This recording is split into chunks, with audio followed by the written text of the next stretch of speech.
apakah semua orang yang puasa bisa mendapatkan 4 kemuliaan tadi atau tidak? Ini poinnya. 4 itu kalau digabungkan jadi takwa namanya. Singkatnya, apakah semua orang puasa pasti bertakwa? Ya, tanyakan Al-Quran. Apa jawaban Allah di Al-Quran? Dijawab langsung di ayat Siyam. Al-Baqarah ayat 183. Ya ayyuhalladzina amanu kutiba alaikumus kama kutiba alal ladzina min la'allakum. Nah, kalimat tattaqun itu diawali dengan kata la'allakum. La'alla itu namanya harfu taraji. Saya ulang ya, di ilmu nahwu la'alla disebut harfu taraji. Al-Imam As-Suyuti berkomentar begini. Setiap ada satu harapan, keinginan besar yang ingin dicapai, tapi diawali dengan kata la'alla atau la'allakum, ini menunjukkan bahwa harapan itu, alhamdulillah, harapan itu tidak mungkin bisa dicapai kecuali dengan kesungguhan, keseriusan.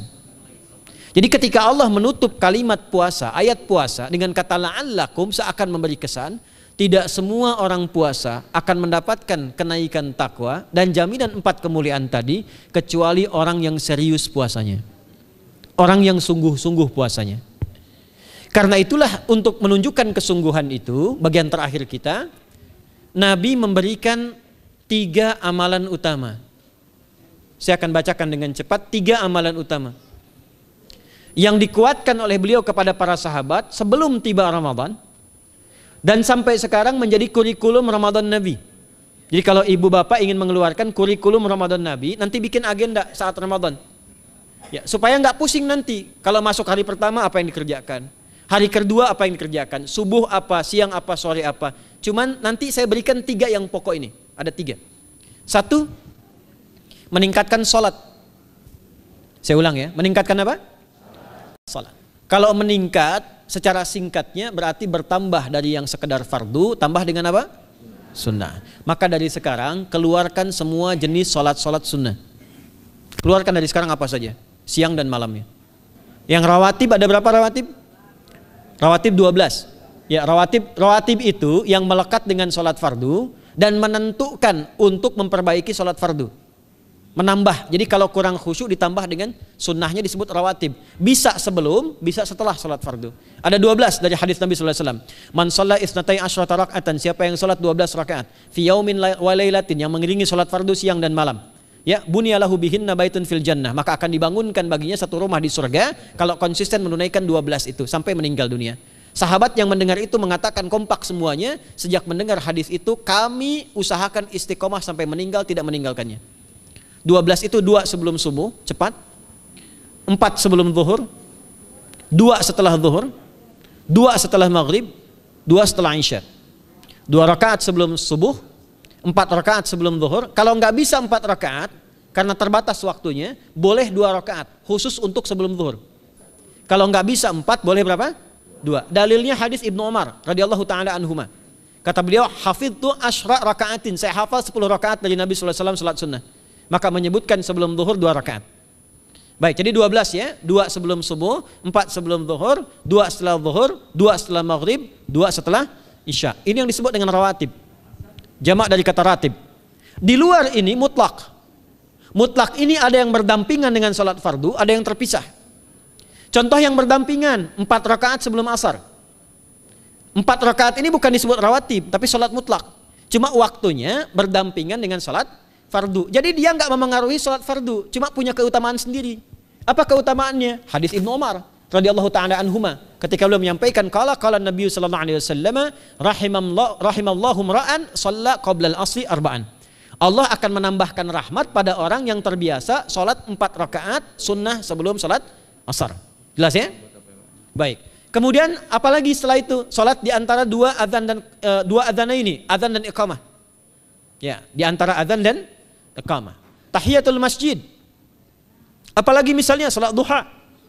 Duha dibagi 3. Awal duha itu kurang lebih 1,5 jam setelah salat subuh. Subuh sekarang misal 4:30, maka jam 6 muncul awal duha. Namanya syuruk. Saya ulang, salat apa namanya? Syuruk itu salat awal duha. Jumlah rakaatnya 2 rakaat. Man shalal ghadata fil jama'ati thumma yaqudu yadhkurullah subhanahu wa ta'ala fa yusalli rak'ataini fakana alaihi ka ajri umratin wa hajjin, ya ka ajri ummatin wa hajjin tamatan. Siapa yang salat subuh 2 rakaat dengan berjamaah, ya, dan umumnya kalau berjamaah bisa ke masjid di masjid. Kalau tak mampu ke masjid, tunaikan di rumahnya. Setelah itu tidak beranjak dulu, dia duduk untuk berzikir kepada Allah. Zikir itu bisa baca Quran. Quran surah 15 ayat 9 itu Quran disebut dengan zikir. Quran surah 54 ayat 17, 22, 32, 40 itu Quran disebut dengan zikir. Bisa baca Quran, bisa berdoa. Doa disebut dengan zikir. Quran surah ke-7 ayat 205. Ya. Bisa dengan apa lagi? Bertafakkur, ya, mengaji, ta'lim, itu disebut dengan zikir. Ali Imran ayat 190 191. Alladzina yadhkuruna Allaha qiyaman wa qu'udan wa 'ala junubihim wa yatafakkaruna fi khalqis samawati wal ard, ya, disebut dengan zikir. Bisa bertasbih.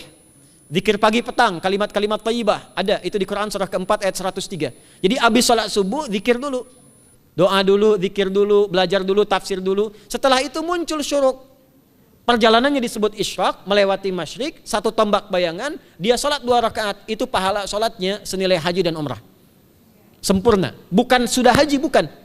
Mau kemana? Ibu mau haji dulu? Tidak. Ya, hajinya nanti bulan Dzulhijjah. Tapi senilai haji dan umrah itu 2 rakaat. Awal duha disebut apa? Syuruk. Pertengahan duha sekitar jam 9 jam 10. Jumlahnya 2 sampai 4 rakaat. Ya, 2 sampai 4 rakaat. Apa fungsinya? 1, mengganti seluruh zikir yang ada dalam tubuh kita. Mata berzikir, telinga berzikir, lisan berzikir, bisa diganti dengan 2 rakaat duha. Itu waktunya pertengahan duha. Kurang lebih dari jam 8, 9, 10 lah, kurang lebih 3 jam itu, ya. Yang kedua, bisa menghambat atau menghentikan, menahan satu musibah umum. Misal ada kebanjiran nih atau macet nih. Orang-orang kena macet. Bapak yang biasa sholat duha pertengahan itu tiba-tiba ditolong oleh Allah, dibebaskan. Tiba-tiba ada orang datang, Pak lewat sini di sana macet. Atau dibimbing ada kontraflow. Itu manfaatnya duha tuh. Yang pertengahan. Yang terakhir adalah akhir duha. Sekitar jam 10 sampai jam 11 menjelang ke zuhur. Ya, akhir duha itu jumlahnya dari 2 bisa 4 sampai 8 rakaat. Di antara manfaatnya bisa mempermudah datangnya rizki dengan izin Allah Subhanahu wa taala ketika ikhtiar. Itu duha. Nanti ke malamnya silahkan tahajud, tingkatkan tarawihnya sampai ditutup dengan witir. Itu salat. 2 yang terakhir saya cepat, 2 yang terakhir adalah banyak berinteraksi dengan Al-Qur'an. Ada 3 caranya. 1, banyak membaca. Itu namanya qiraah.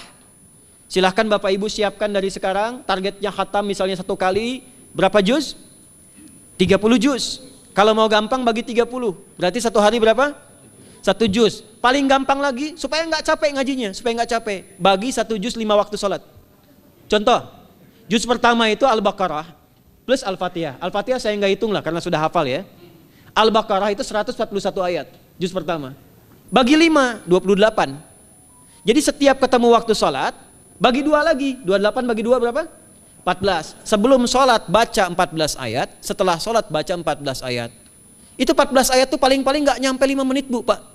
Kalau investasi 10 menit setiap waktu sholat, bagi 2 kita baca 14 ayat, itu insya Allah selesai Ramadan khatam Quran.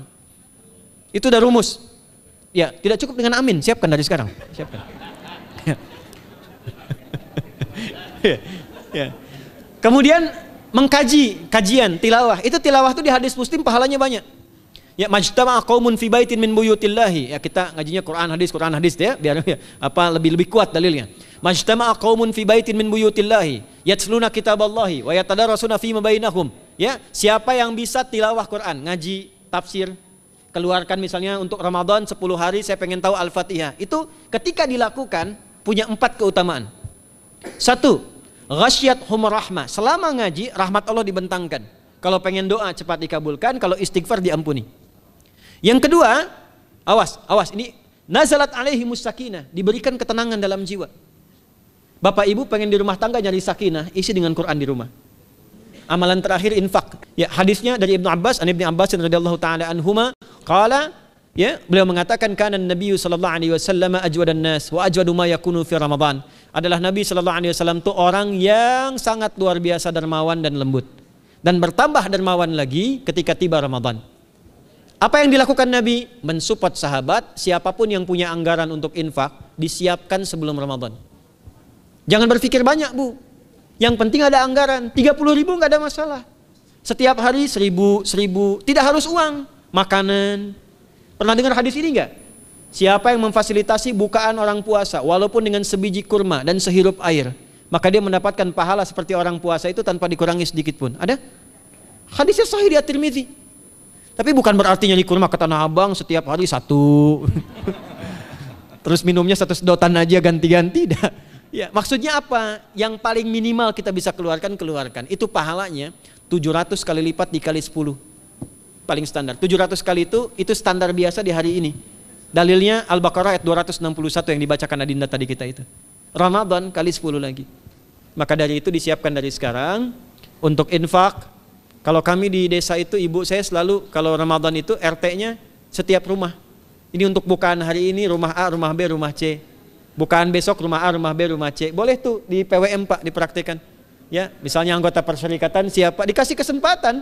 Mungkin nanti yang lain kurmanya, yang ini misalnya jeruknya, yang ini ininya. Setiap ada bukaan ya kirim ke yatimnya, ya kemudian ke pondok-pondok asuhan Muhammadiyah yang tadi disebutkan sekian ribu itu, cari pahala. Ya, saya kira itu yang bisa saya sampaikan sampai dengan batas waktu yang diberikan. Semoga bermanfaat dan semoga Allah Subhanahu wa taala memberikan kemuliaan kepada kita semua, kesehatan, dan saya yang terakhir saya ingin sampaikan doa penting. Tolong hafalkan doa ini. Dan ini doa yang diajarkan Nabi menjelang Ramadan. Supaya mendapatkan kesehatan, kekuatan, keselamatan untuk beribadah saat Ramadan. Hadisnya di At-Tirmidzi nomor hadis 3254. Qala, langsung saja qala Nabi sallallahu alaihi wasallam. Allahumma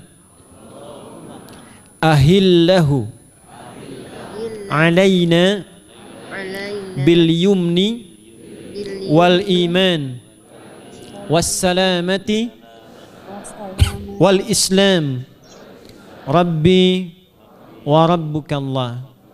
Nah, itu tolong nanti dihafalkan, tadi sudah direkam, dibimbing. Nanti ketika ditetapkan masuk awal Ramadan, bacakan itu. Ya Allah, anugerahkan awal Ramadan kepada kami dengan ketenangan, kedamaian, kekuatan iman, keselamatan, sehat, nggak sakit sampai selesai puasanya. Diberikan kekuatan untuk ibadah dalam keislaman dan diikhlaskan hanya karena Allah Subhanahu wa taala. Subhanakallahumma wa bihamdika nasyhadu an la ilaha illa anta nastaghfiruka wa natubu ilaik wa akhiru da'wana anil hamdulillahi rabbil alamin wal 'afu minkum fastabiqul khairat. Assalamualaikum warahmatullahi wabarakatuh.